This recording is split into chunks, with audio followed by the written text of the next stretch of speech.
Hola, buenas tardes. Soy Carlos Gil, Bellosta.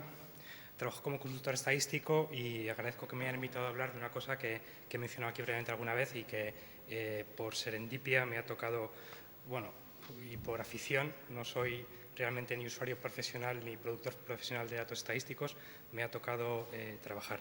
También porque es un tema que entiendo que es bastante importante y relevante para lo que está pasando. Es un análisis crítico, es más cerca. No, me voy a sentar porque lo tengo hasta aquí. He puesto mayo, fíjate. ¿Por dónde iba? La EPA, de la cual se ha hablado aquí previamente, a veces la considero la oportunidad perdida trimestral para conseguir una serie de objetivos. Desgraciadamente, entre el INE, la prensa y luego la gente, se desaprovecha una ocasión que ya veremos después de qué. Y es bastante triste y de eso voy a hablar un poquito. ¿Vale? Hablaré de 3 temas sobre la EPA principalmente, de la ideología subyacente, hablaré de la variabilidad y hablaré del subempleo, pero si me permitís voy a hacer una pequeña digresión previa para enseñaros una herramienta con la cual voy a trabajar y mostrar todas estas cosas. Voy a utilizar R, que es una cosa, voy a decir cosa, voy a utilizar el hiperónimo cosa, que sirve para el análisis de datos estadísticos y sirve también para representar datos. Algunos dicen que si es un paquete estadístico, la gente que ha utilizado este tipo de programas que hacen estadística, que se llaman tradicionalmente paquetes, lo llaman paquete estadístico. Otra gente dice que es un lenguaje de programación, porque es un lenguaje de programación, y otra gente simplemente dice entorno. Yo no sé por qué decantarme, porque realmente no es un lenguaje de programación, casi siempre usas interactivamente y tampoco me gusta el paquete estadístico porque es bastante distinto de los que se han utilizado tradicionalmente.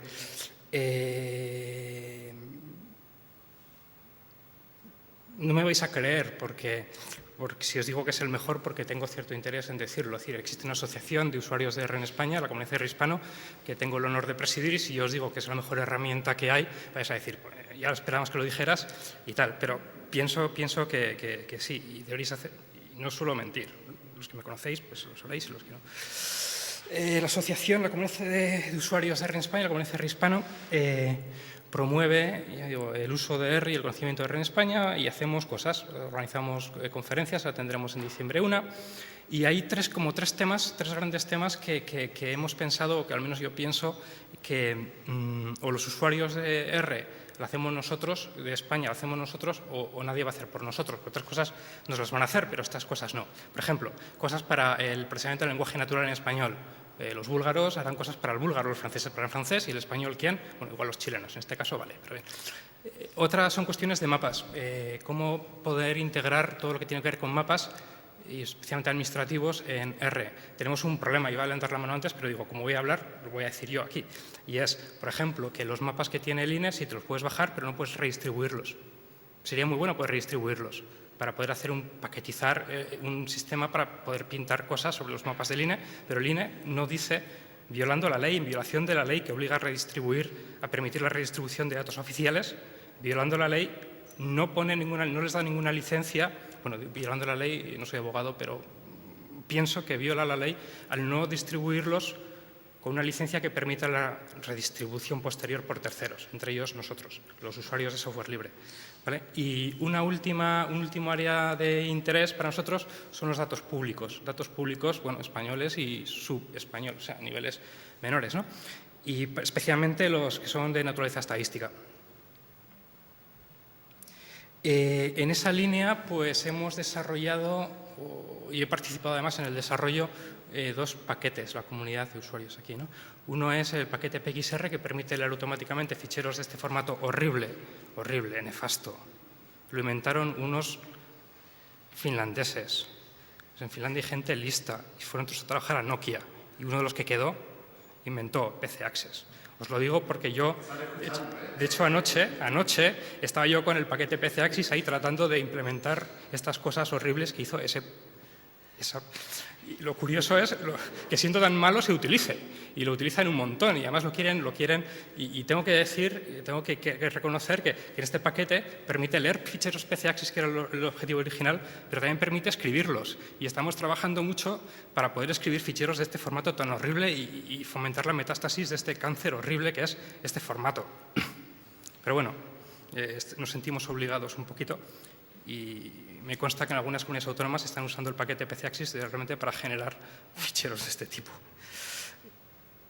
Finalmente, otro de los proyectos es el fichero microdatos.es, que el anterior yo soy un coautor, somos 4 coautores, este principalmente es mío con colaboradores que lo enriquecen y que han aportado cosas. Creo que uno de ellos me está viendo por streaming y le agradezco la colaboración para la encuesta de estructura salarial, y que empezó siendo un paquete que permitía automatizar la lectura de los microdatos de la EPA. También, gracias a José Luis Cañadas, podemos leer los microdatos de la encuesta de estructura salarial. Estoy con otra gente pensando a ver cómo podemos meter la lectura de la encuesta de presupuestos familiares, que es un poco más compleja. Así el de funciones, el fichero de funciones que está ahí, y en general a medio plazo quiero con la colaboración de quien quiera, que simplemente decir que lo incorporo a lo mío. Hay un tutorial de cómo incorporar nuevos datos y yo lo incorporo y lo agradezco y doy las referencias y agradezco muchísimo y doy todo tipo de atribuciones a quien colabora con él. Todos los ficheros de microdatos que cumplen ciertos requisitos. Requisitos, que sean relevantes, que tengan una estructura estable en el tiempo, como la EPA, que tiene la misma estructura desde el año 2005. Por ejemplo, datos que no se pueden meter ahí pues son los del CIS, ¿no? El barómetro del CIS, como cada mes pregunta algo distinto y tiene un formato distinto, pues no se puede, pero de funciones todo el mundo se muere igual todos los años, pues ese sí. Y la EPA prácticamente, desgraciadamente, veremos después que también la podemos leer y algunos otros. Y quedan por ahí pendientes algunos más. Aunque principalmente la gente está usándolo bastante para la EPA, que es como el plato fuerte. Y dicho lo cual, pues os voy a hacer una pequeña demostración. Os voy a mostrar R aquí, ¿no? Y voy a cargar la librería esta de microdatos, la he cargado, y voy a leer los ficheros el último fichero de microdatos del INE, ¿vale? Son 170 y pico mil registros y 92 variables, creo. Le voy a dar para que se vaya cargando, para tarde un poquito. Pero poco. Está corriendo. Si queréis, os enseño mientras tanto el fichero.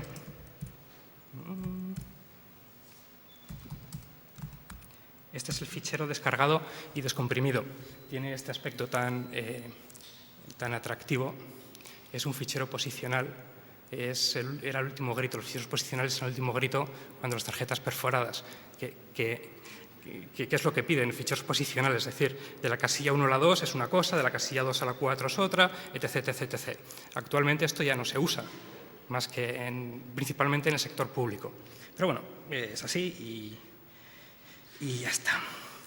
He cargado los datos, creo que ya he cargado los datos, sí, si es que veo un poco mal la pantalla.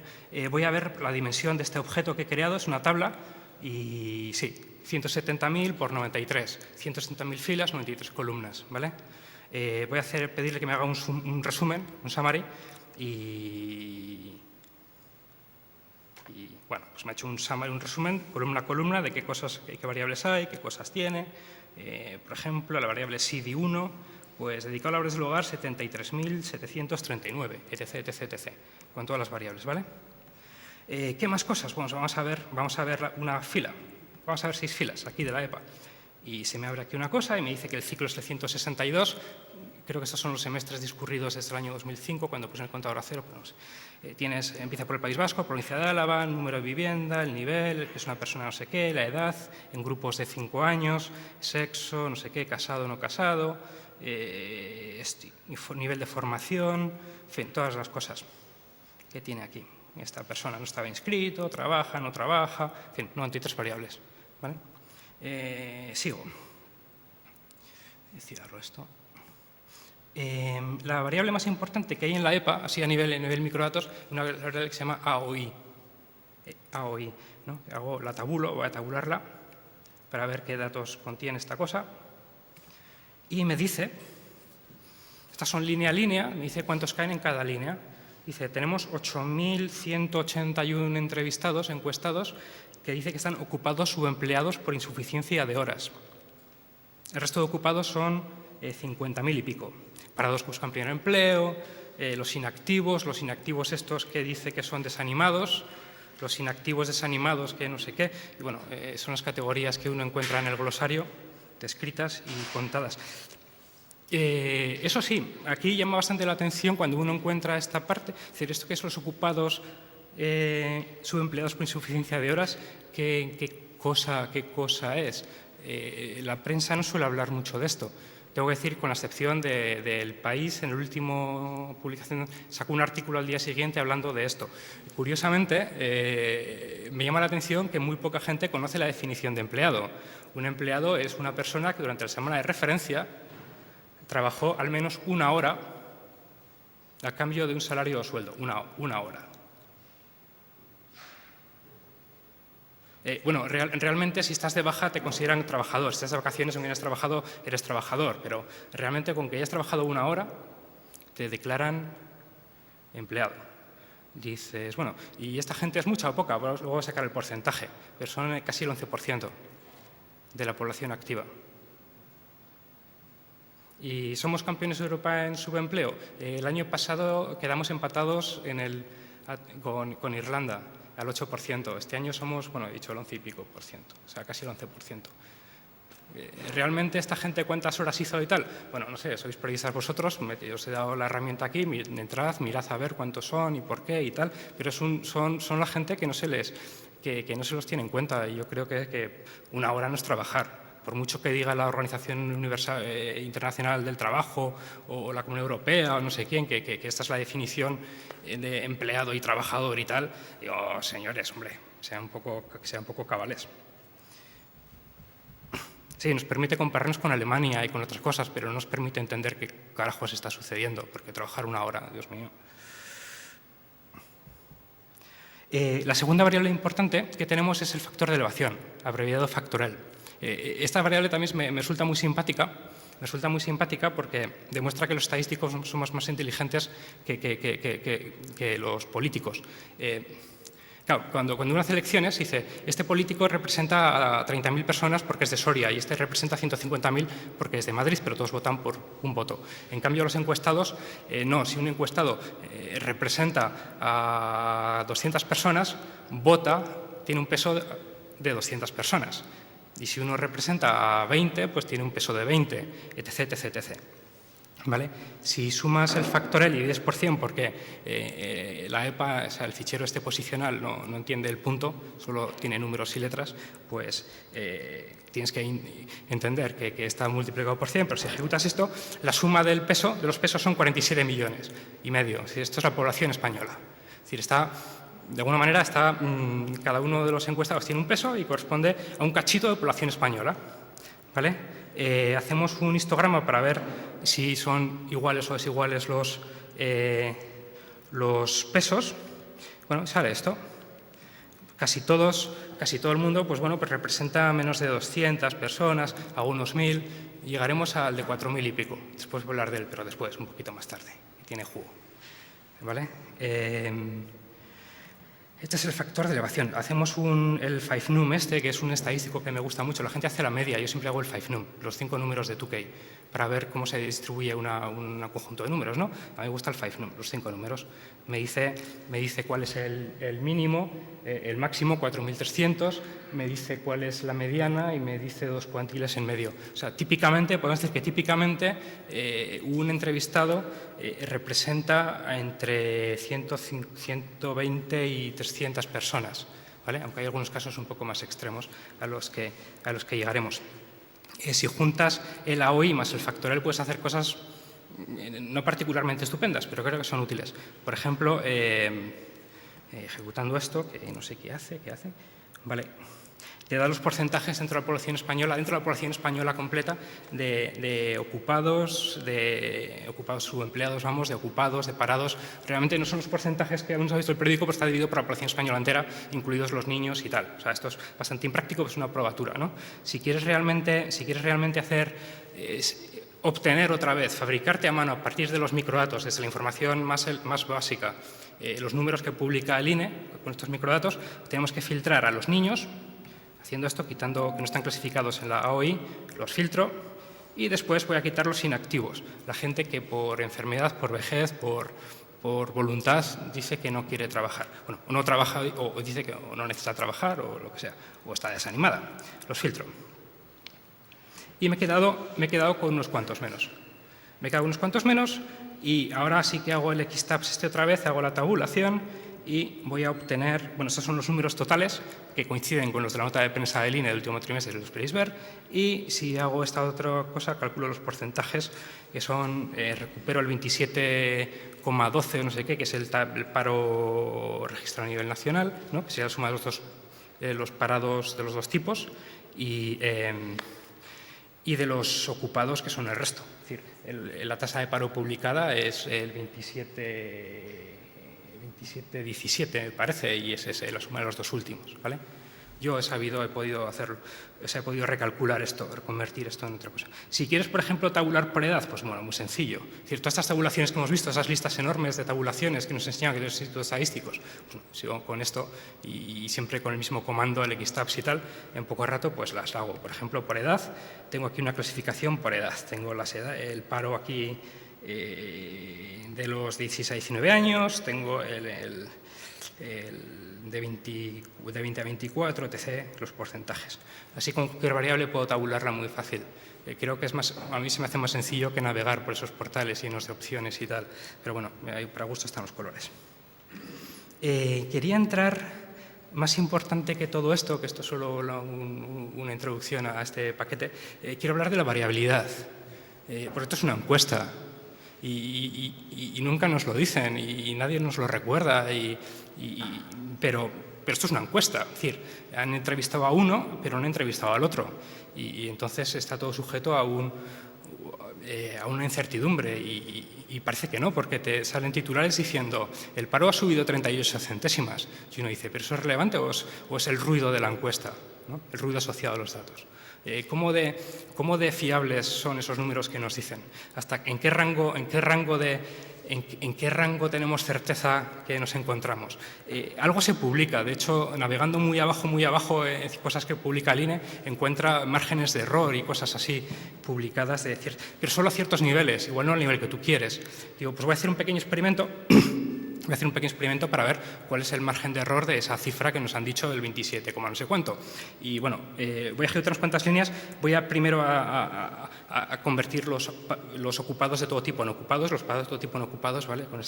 Ejecutando estas dos cosas. Esto es una cuestión meramente técnica, pero luego para que no veáis que no hay ni trampa ni cartón. Hago la tabulación de nuevo para que veáis los resultados. Esto que he hecho aquí. Vale, por edad, ¿por qué me pone esto por edad?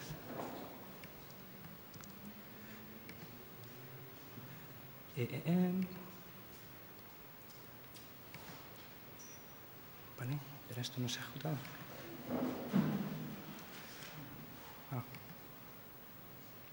Vale, ahora sí. Vale, he agrupado en parados y ocupados, ¿vale? Y si hago la proporción sale 27,16, que es la cifra publicada, y selecciono simplemente la proporción de parados, paro para que la veáis, el 27%, calculo los pesos a partir del factorial, o sea, qué parte del 100% tiene cada uno de los entrevistados, ¿vale? Simplemente divido por la suma, multiplico por 100, y ahora lo que voy a hacer es recordar esas lecturas mías de ciencia ficción y suponer que aquí ahora el mundo, ¿no? En este punto se bifurca y aparecen 1000 universos paralelos, y en cada uno de ellos el INE va a calcular, igual es que el actual, pero el INE va a calcular la tasa de paro en España. Y mientras voy ejecutando. Y entonces, en estos universos, son todos idénticos, excepto que el INE en unos pregunta a uno y en otros pregunta a otro distinto. Y entonces voy a atravesar con mi nave espacial todos esos universos, voy a comparar el periódico en todos ellos, voy a sentarme otra vez aquí y voy a ver qué cifras ha salido en el periódico de esos universos paralelos y los voy a tabular. Ya terminado, he hecho 1000 simulaciones, voy a hacer una y ahora vais a ver la variabilidad de la tasa de paro. O sea, ¿cuál sería el rango de incertidumbre? Es un momento un poco así como de emoción, ¿no?, en esta charla. Ejecuto y helo aquí. Helo aquí. Es decir, con mi simulación, que no, estadísticamente no es perfecta, no es perfecta, pero es bastante aproximada a lo que podría hacerse. ¿Perdón? Pensaba que decías 5 minutos. Vemos que ese 27,17 que publica el periódico bien podría haber sido un 27 o podría haber sido prácticamente cualquier número entre el 26,8 y el 27,6. El INE creo que no publica tasas de márgenes de error a este nivel, pero sí que a otros sí, y creo que estas variaciones son... ellos tienen la información de cómo hacerlo, porque ellos han hecho el muestreo y todo. Yo entiendo que están dentro del rango, están dentro del error que ellos publican, ¿no? O sea, que hablar de centésimas, no, que no nos hablen de centésimas. De centésimas puede haber sido que es otro universo de estos, que estamos en un universo equivocado. Es decir, tienes que hablar ya de puntos realmente para ver que está pasando algo. Voy a volver a hablar de esta cosa, de eso que he dicho antes, aquel de 4000 y pico, que os he anunciado antes.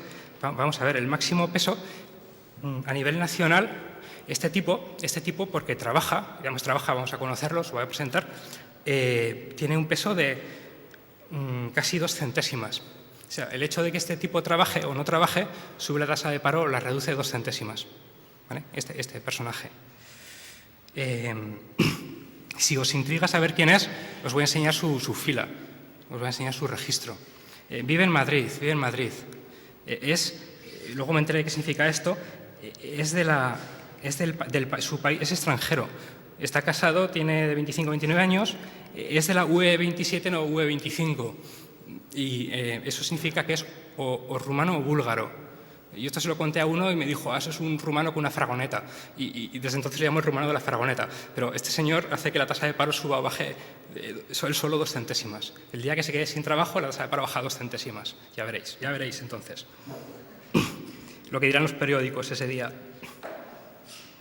¿Qué lecturas harán? Y si, por ejemplo, si buscamos el máximo en Madrid, claro, es de Madrid, achicamos y entonces el peso de esta persona es mayor, ¿no? A ver cuánto pesa en Madrid. Pues mira, pesa 13 centésimas. O sea, el paro de la Comunidad de Madrid sube o baja 13 centésimas en función de si el rumano de la fragoneta trabaja o no trabaja una hora esa semana. Bueno, podemos hacer también lo mismo, pero a nivel La Rioja. La Rioja es más chiquito, es de las comunidades autónomas más pequeñas, por eso es siempre donde menos parados hay, donde menos mujeres asesinan los maridos, donde siempre es la que sale al final, ¿no? Porque siempre es el ejemplo de las cosas malas y la vergüenza de las cosas buenas, porque es donde menos gente hay y todo eso es donde menos pasa del bueno y de lo malo.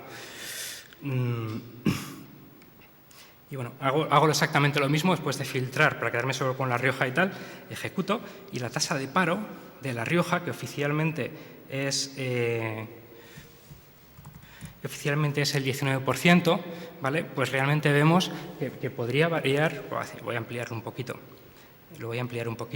podría variar del 17 prácticamente al 21. Ese es el nivel de certidumbre que podríamos tener sobre la tasa de paro en La Rioja. Son números un poco grandecitos como para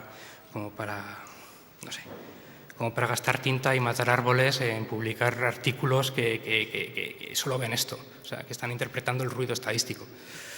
Y esta es la parte que he hecho con datos directamente. Paso entonces, esto de la variabilidad me lleva a hablar de la reificación, que es una palabra que creo que solo uso yo. Se la aprendí a un francés y luego me di cuenta que estaba en el diccionario, pero creo que soy el único que he mirado esa página nunca. Y reificar significa confundir aquello que estás midiendo con lo que mides en realidad, o sea, con la medida. Es decir, que piensas que la medida es la realidad que estás midiendo, cuando es solo un reflejo. Es Es decir, en bachillerato, que decían Platón, que ponía en la cueva y veía solo la luz ahí reflejada, pues lo mismo, es como lo de Platón, ¿no? Estás viendo reflejos de algo que está sucediendo. Y bueno, esto tiene dos consecuencias, una menos mala que la otra. Bueno, para mí la inocente es la más seria, que a la gente la maleducas en que realmente las cosas no tienen variabilidad, porque como hay un número, hay una cifra, hay unos que se llaman el INE, tiene que ser cierto hasta la cuarta cifra significativa, y no es así. Y eso que esta es la encuesta más grande prácticamente y donde menos variabilidad y menos error hay. Pero hay muchas otras cosas que la gente las toma literales, y la gente se lo cree solo porque ha visto un porcentaje. Que no muerden los porcentajes, que sobre las tripas, que puedes hacer otras cosas, que existe la variabilidad. Hay otro problema con esto, es que este numerito que está definido, por ejemplo, como trabajar una hora, se convierte, que está basado en ese concepto de trabajar una hora al menos a la semana, se convierte en un objetivo. No es un indicador que digas, pues vale, pues bien. Pues como culturilla, si me dices la tasa de paro, pues bien, me la creo. Se convierte en un objetivo de política. Y esto lo dijo el señor Woodhart, dice, cuando tienes un indicador que lo conviertes en objetivo, deja de ser un buen indicador. Es decir, seguramente habrá más de un político que diga, a ver cómo hago para que la gente trabaje una hora o tome un curso o algo no sé qué, para quitarlo de esta parte de aquí y pasarlo a esta parte de allá. A ver cómo redefinimos ser inactivo para decir que una persona que se ha olvidado de ir a línea a sellar, decirle, ese no es trabajador, ese no quiere trabajar. Cosas de ese tipo, ¿no? Que hace que el viejo dicho de echa la ley, echa la trampa. Pues yo creo que un poquito de eso puede haber. Y el tercer asunto que quería hablar, y con este termino, porque había otro que me he dejado, es, por ejemplo, si la gente miente en la EPA. Está prohibido, creo que es un delito o algo así, mentir en la EPA, pero yo nunca he visto a nadie denunciado. Yo creo que alguno debe mentir. La gente que hace estadísticas por ahí dice, no, cuando hacemos estadísticas te preguntamos las cosas varias veces de distintas maneras, a ver si realmente me quieres engañar, a ver si te pillamos y tal. En la EPA te lo preguntan una única vez. Digo, ¿usted ha trabajado? Digo, se lo voy a decir yo a usted que trabaja para el Estado cuando me están pagando en negro y no sé qué. Digo, mucha gente tiene incentivo para decir lo que no es, ¿no? Pienso. Digo, no sé, pero es una cosa aparte. Como no es mi gremio, no quiero decir, o sea, no quiero hablar mucho de eso, pero estoy seguro que alguien alguna vez, alguno de los 170.000, ha dicho algo que no es verdad, pero no sé cuál, ni cuánto, ni cómo. Sí que es más importante el asunto de los sesgos ideológicos. Porque los datos, a pesar de lo que nos dijo el otro día esta periodista, Ana Pastor, no son neutros. O sea, ella dijo, me pareció tan cándido ese discurso que dijo, de no, aquí no hay opiniones ni sesgos ni no sé qué, pero aquí vamos a ver datos. Digo, ay, pobrecita. A ver, que nunca hay un dato neutro, que jamás ha habido uno. Porque los datos, primero, alguien decide qué datos se miran y qué datos no se miran. Alguien decide cómo los tabulas, alguien los pinta y elige un color y otro color. Y sobre todo alguien paga las nóminas de toda esa gente involucrada en ese proceso. O sea, que algo de sesgo, ideología va a haber siempre. Eso no es ideológico, decir que en trabajadores alguien trabaja una semana. Hay gente que piensa que sí, o sea, que ha trabajado una hora en una semana. Hay gente que opina que eso así. Es decir, hay gente que opina que en la definición de inactivo hay sesgo ideológico. Yo no soy porque no entiendo mucho de eso, pero he visto gente que lo ha dicho. Es decir, hacemos esto en el INE porque es que nos lo dicen de Europa. Pero bueno, igual en Europa hay sesgo ideológico. Todo el mundo está diciendo que si Merkel tiene sesgo ideológico, ¿no? Que eso de Europa ya vive por ahí, ¿no? ¿Cuál es el principal sesgo ideológico que encuentro yo hoy en día en la EPA y en estas cosas? Pues uno que no es es un ismo, pero que no es ni comunismo, ni capitalismo, ni nada de eso. No sé ni siquiera, lo corregí, porque puse funcionalismo y luego descubrí que existía la palabra funcionalismo, pero esta es una versión vieja de mis slides, que nadie piense que yo... Esto es un error, funcionalismo, eso es funcionalismo. Yo pienso que la gente que hace estas cosas tiene una mentalidad de funcionario. No en el sentido pésimo que usa la gente, pero sí en un sentido no particularmente bueno. Es decir, hacen lo que les dicen que tienen que hacer. Y lo hacen bien, seguramente lo hacen bien. Que técnicamente son buenos. Sí, lo concedo. Pero yo creo que deben estar aterrados de mirar el buzón del INE todas las mañanas. No vaya a ser que les llegue una carta de la Unión Europea diciéndoles que tienen que preguntar una cosa más en la EPA. De hecho, si miráis la nota metodológica de las encuestas, veréis, no, pues ahora es que ahora nos piden que pongamos el salario. Y lo hemos puesto ahí en el submuestreo anual porque es que si no sabemos muy bien cómo hacerlo, pero hemos decidido hacerlo con datos administrativos y tal. Claro, que tardan un año. Claro, vamos a tardar en hacerlo un año más tarde. O sea, no sé, pienso que sí que es que, sobre todo en este tema, no están actuando. ¿Cuánto tiempo queda? Cero. Vale. Creo. Y la EPA la he mirado un poco, porque una vez quise hacer un proyecto que se llama tutasadeparo.es y entonces dije, voy a hacer un proyecto en el cual vamos a explotar estos datos que la gente no, datos distintos de los típicos, estos de los mapas que te pintan con colores y tal. A mí no me interesa la provincia ni me interesa nada de eso, me interesa tener un retrato de la gente que está en el paro y de la gente que trabaja. Realmente esta encuesta, la EPA, no tiene esas variables, yo no las encontré. Yo no vi ninguna que uno diga, esto me da mucho esa palabra que en español no sé cómo traducir, que es el insight. Me da mucho insight, puedo entender lo que está sucediendo. La única pregunta que te hace la EPA realmente, que tenga que ver con cosas es si sabes leer y escribir. Prácticamente todas las demás, además, que te preguntan cosas que ellos ya saben. Es decir, ¿usted qué titulación tiene? Digo, si mi titulación pone Juan Carlos I, rey de España, dice que usted es matemático, digo, pregúntele al rey, vengan los deberes hechos, ¿no? Porque eso tengo que decir yo. ¿Qué cosa? Y pregúntenme cosas y pregunten a la gente cosas más útiles. Parece que, si ves el cuestionario este de la EPA, parece que estás en el ayuntamiento, que te tienes que dar todo por triplicado. Usted está casado, si ustedes ya saben, si hasta que yo no fui al registro civil no me dejaron casarme, si el papelico lo tienen ustedes, porque me lo preguntan a mí otra vez. Sí, este tipo de información que realmente ellos ya la tienen, digo, ¿por qué me la preguntas otra vez? Y segundo, creo que se dejan fuera muchas cosas que podrían.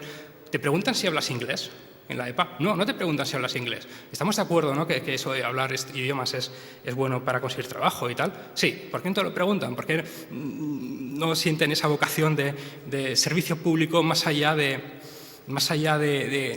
responder pasivamente a normas que llegan vía BOE o llegan vía Unión Europea?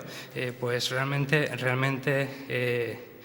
no lo sé, realmente no lo sé, pero estoy seguro que mucha gente que trabaja personalmente con datos de sociólogos y tal estarían interesadísimos en introducir preguntas en la EPA que les permitiesen entender mejor desde varias perspectivas distintas el fenómeno del desempleo. No sé si... Medio minuto. O sea, por ejemplo, esta es anécdota un poco peligrosa, ¿no? Pero, por ejemplo, una de estas raras ocasiones en que me había obligado en un centro comercial era cuando empezaba esto del paro y tal, ¿no? Y yo, como no estoy nunca por ahí, me quedaba sorprendido. Digo, joder, qué cantidad así, como en estas tiendas había muchas dependientas que eran todas chicas jóvenes y guapas y manifiestamente. Y entonces yo le dije a mi amiga, le dije, oye, ¿cuál será? Se me ocurrió decirle, ¿cuál será la tasa de paro a las chicas feas? Y ella me dijo, pobrecitas. No sé, fue así, lo cuento literal, ¿no? Realmente no quiero ofender a nadie, esto pasó así. Pero yo durante mucho tiempo estaba bastante... o sea, me da vergüenza contarlo, hasta que hace poco, por ejemplo, he visto una discusión de un artículo de un economista bastante conocido que hablaba de una rama de la economía en que habla de las relaciones entre los aspectos fisiológicos o los aspectos de la gente y su relación con el mercado laboral y su éxito profesional y tal. Eso existe. Es decir, igual no es una tontería esto que he dicho, y seguramente es una tontería, pero hay gente, por ejemplo, que pensaría que preguntar a la gente por su aspecto físico en la EPA o cosas así podría ayudar a entender ciertos fenómenos. O sea, es una de las posibilidades locas, ¿no? Pero la traigo aquí a colación un poco porque me he dicho que me queda medio minuto. Y con esa mini tontería termino.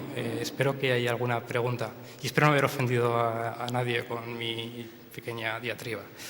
Muchas gracias. Has sembrado un montón de cosas, sobre todo también para la gente que trabaja en los institutos de estadística, o sea que hay elementos aquí seguramente para el debate. Lo tenía preparado de antes, ¿no? O sea, esto no... Y quizá incluso para el descanso. No sé si hay alguna pregunta.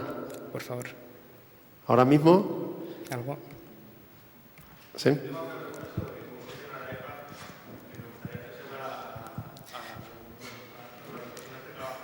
De estadística, pero bueno, no sé si lo sabrán, porque bueno, al ser del Instituto Canario no sé si sabe exactamente cómo hace la EPA, pero no sé, quiero decir, o sea, cómo hacen la selección de las muestras. Yo supongo, además yo tengo el miedo de que la muestra siempre sea la misma. está la metodología. A mí nunca me han preguntado, ni aparte ni conozco a nadie que nunca jamás le haya preguntado. O sea, Pues está documentado, eso está todo. En los anexos y en la nota metodológica está muy comentado. Quiero decir, teníamos 700.000 registros. No, 170.000. 170.000. O sea, 170.000 personas. Sí. Bueno, yo no sé. O sea, no son siempre... Bueno, No. o sea, son distintas siempre. O sea, cada vez hay un muestreo al azar, No, cada mes. Creo que en cada ciclo quitan la sexta parte, ¿no? ¿Es así? Cada ciclo renuevan la sexta parte. Me la sé casi de memoria.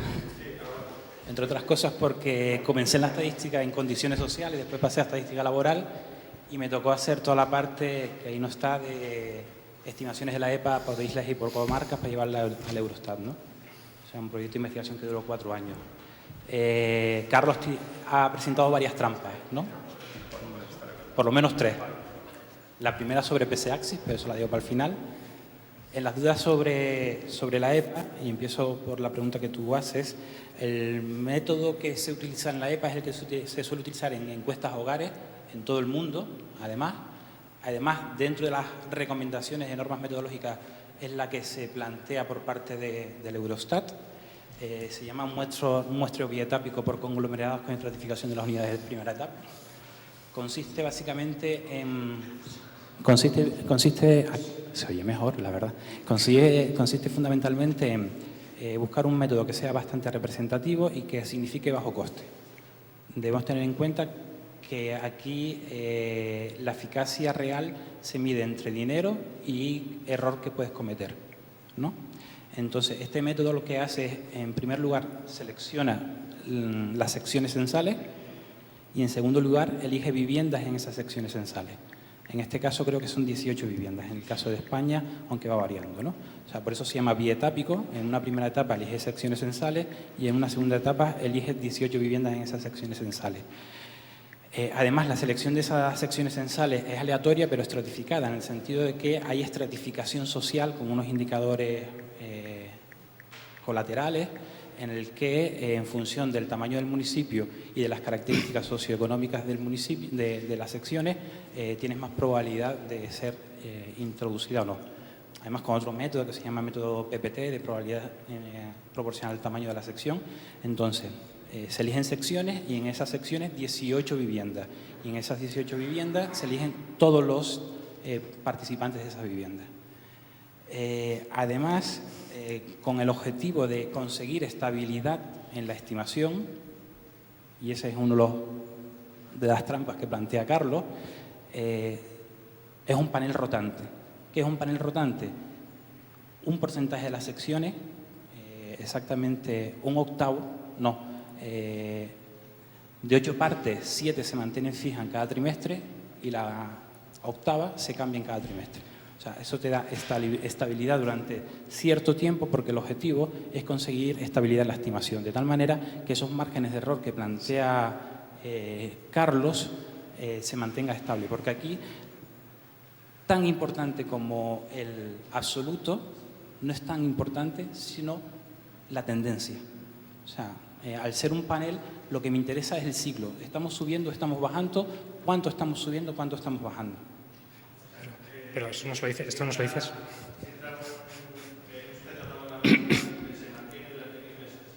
Efectivamente. Un sujeto no, una vivienda entera. ¿Vale? Se mantiene durante X meses. Toda la sección de esa vivienda, te puedes haber mudado y demás, entonces se hace un reemplazamiento. Hay unos niveles de complicación.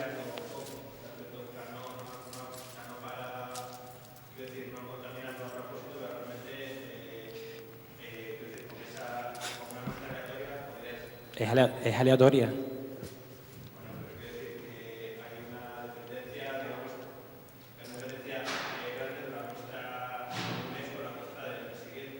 Efectivamente.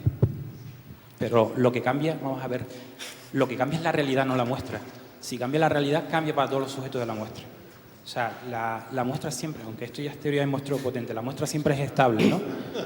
La muestra siempre es estable con la intencionalidad de tener controlados los índices de variación, que además no sé qué método utilizó, pero supongo que es suponiendo muestreo aleatorio simple, Sí, por sí. eso no es válido hacer una... Espera.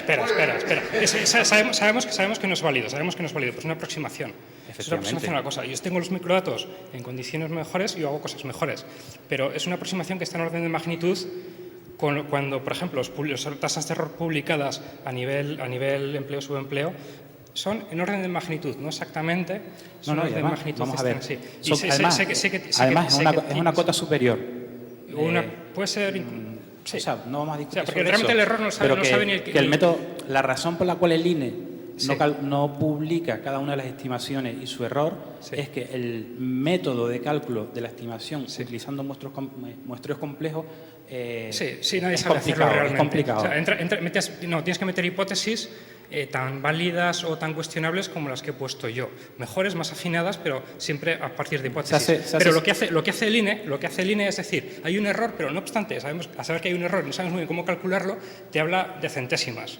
Ahí el INE está escondiendo la variabilidad de los datos y la está metiendo en un pie de página oculto al final. El INE no debería hablar de centésimas, bajo ningún concepto. No es un pie de página al final, está en toda la publicación y está... Sí, pero en la un nota de capítulo prensa que O sea, después llega a la en ese primera sentido- página del en ese periódico, en ese habla de sentido, Carlos, centésimas. tú te vas a cualquier instituto de estadística nacional que no sea el INE y nadie publica los errores. Nadie. Solo el de España. No, pero- Y el Eurostat. Además, es obligado calcularlo una vez al año porque hay que mandar los datos a Eurostat. Digo que calcular los errores es complicadísimo porque este mismo debate lo he tenido yo con el Eurostat, y con el INE. Es para- complicadísimo. Porque a mí me obligan... pero a mí pero me- es peor todavía esconderlos. O sea, es peor todavía dar a entender que no lo hay. Claro que lo hay. El problema, vamos a ver, dos Pues cuestiones. mira la nota de prensa. Bueno, no vamos a entrar en este debate. La cuestión es, desde luego, en la estimación puntual hay error. Lo importante no es tanto la estimación puntual, o sea, la estimación del absoluto, sino si la variación, ¿no?, crecemos o decrecemos, se mantiene estable y cuánto es el error de la variación, ¿no?, que habría que estimarlo, porque el problema no es tanto que estén en un 27 o un 28, Bueno, ¿no? no sé. Porque además Esa es pregunta sobre la se gente, da, si es mejor 27 o 28. hay otra fuente de error mucho más importante que toda esa, que se incluye en la EPA, que es la estimación de población actual. O sea, suponer que somos 47 millones de habitantes. Sí. Y suponer que dicen la verdad también cuando los entrevistan y otra serie de cosas. Tú coges el gráfico de tendencia Pero coge ya el de micrófono afiliación a la seguridad social y el de ocupado y el gráfico es el mismo. O sea, el efecto mentira está más que controlado en las estimaciones a grandes niveles. Pero bueno, al margen de eso, habían dos elementos que a mí también me parecen, por lo menos, dos trampas más. No, es que si no ya rompemos. Tenemos que tener un descansito. Y además una cosa importante es que después de esto Alberto no va a venir él solo en la próxima, va a venir con otros 3 o 4 estadísticos más. Así que tened cuidado con ello. No, yo creo que o sea, sí que es interesante el seguir hablando de esto ahora durante el descanso quizá, pero lo importante es también un poco tener un poco de espacio para las siguientes presentaciones. Y aunque van a ser un poquito más cortas porque ya lo habíamos supuesto que íbamos a ir un poquito más despacio, yo creo que como en 10 minutos podemos empezar de nuevo a las 7:15, ¿sí? Y para así intentar cerrar aproximadamente a las 8. Pero seguir discutiendo esto, que yo creo que es algo bastante importante. Muchas gracias a todos. Volvemos en 10 minutos.